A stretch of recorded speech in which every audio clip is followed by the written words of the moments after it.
After watching a bunch of videos on how to configure Samba and set it up and all this other stuff, it doesn't seem like it's terribly complicated, but I can't get it to work. And this is kind of everything I always run into with Linux is, okay, so some dude's got a video and he tells me how to run the command line, do this in the terminal and allow this and add this. But a lot of times when I look at, I'm taking it literal, okay? And so sometimes they assume that you know more than you do.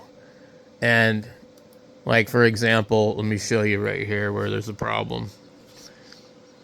Because I'm not extremely knowledgeable about this.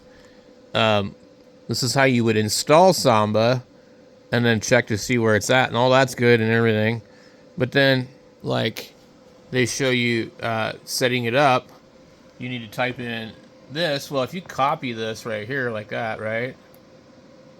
And literally put it there word for word, you need to insert your username there, I guess.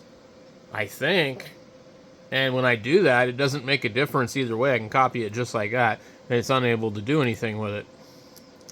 And this is also probably for a much older version of Ubuntu. The command above creates a new folder, Samba share, in our home directory, which we will share later. The configuration file is located at etc samba smb.conf. To add the new directory as share, we will edit the following running this and this.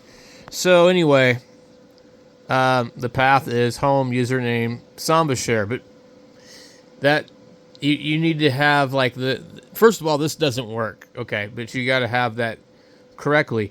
I wish that they would just like actually clarify or put quotation marks around username and tell you need to put your username over here, okay, because a lot of people don't know this.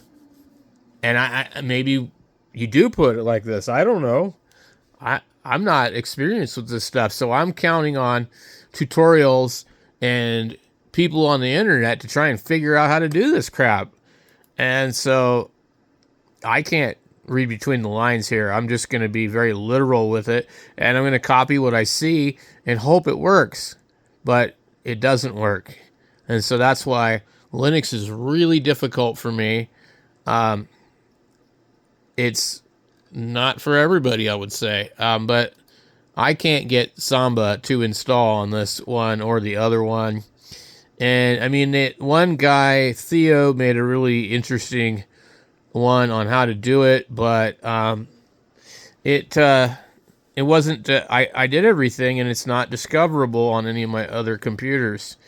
And he was showing how to do it on a Mac. As far as discovering it, I wonder if that video is on here. Let me see here.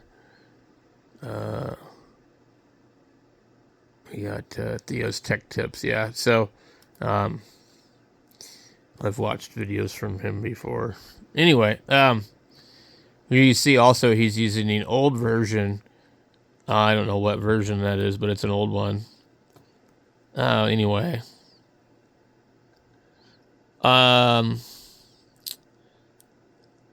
But he goes through it pretty easily.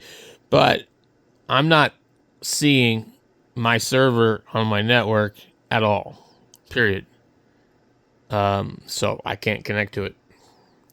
Either I did something wrong or something. So, but his seemed pretty straightforward to me. Like, it made sense to me. But I even created a username, but it's not working. So I don't know. But this is the thing is, if I can't figure it out, and I have to constantly do this with every single thing, it's not probably going to work for me. I mean, how am I ever going to get off of Windows if I have to do all this command line stuff? There's just no way. I mean, like, I struggle to, like, install something that's already in the, App Store. So I mean, like with Windows, everything's got a graphical user interface. And you just click prompt, next, next, next, next, next. And I'm pretty good with that, most of the time. I mean, I can figure out how to install these computer emulators and stuff, but I struggle with this stuff in Linux. So I can't possibly be the only one, or am I just that stupid that I just can't figure it out? I'm really I wonder sometimes. I'm like, man, I guess I just must be really fucking dumb, because every time I try and do anything in Linux, it's just another failure after another. And after a while, it starts to get really depressing, and you're just like, I don't even want to do this anymore. So, but I would really like to get this working. But I'm seriously thinking I'm just gonna install Open Media Vault again, because I've successfully used that. I just couldn't remember how I used it, but I had it working. And that was a lot easier. I had to watch a bunch of videos on how to do that, but at least Open Media Vault, I'm on my other computer. I don't have to stand up next to the server and I'm SSH'd into it, or whatever you call it, and I have a graphical user interface. So, anyway, I think I'm gonna give it one more go, and then I'm pretty much gonna give up.